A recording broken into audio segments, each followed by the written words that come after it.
আসসালামু আলাইকুম। আশা করি আপনারা সকলে ভালো আছেন। পবিত্র রমজান মাস, এই মাসে অনেক ফজিলত আছে। আপনি 1 টাকা দান করলে 70 টাকা পাওয়া যায়, কিন্তু বেশি বেশি দান করবেন। আর বাকি রোজাগুলা যেন অবশ্যই করবেন, কেননা গুরুত্বপূর্ণ এই কটা দিন গুরুত্বপূর্ণভাবে রোজাগুলা করবেন। কারণ এই রমজান মাস কারোর ভাগ্যে জুটে আর কারোর ভাগ্যে জুটে না। তাই বলছি, ভাই ও বোনরা সকলেই তোমরা এই বাকি রোজাগুলো নিয়ত নিয়ে করো।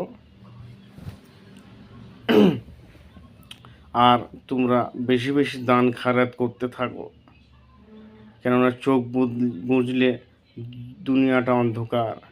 তাই আমাদের সঙ্গে কিছু যাবে না, একটু মানুষের ভালোবাসা চাই। মানুষকে মানুষ বলে গণ্য করো, ছোট বড় সকলকে শ্রদ্ধা করো। দেখবে তোমার জীবনটা অনেকটা মুক্তি পাবে তুমি। আসসালামু আলাইকুম।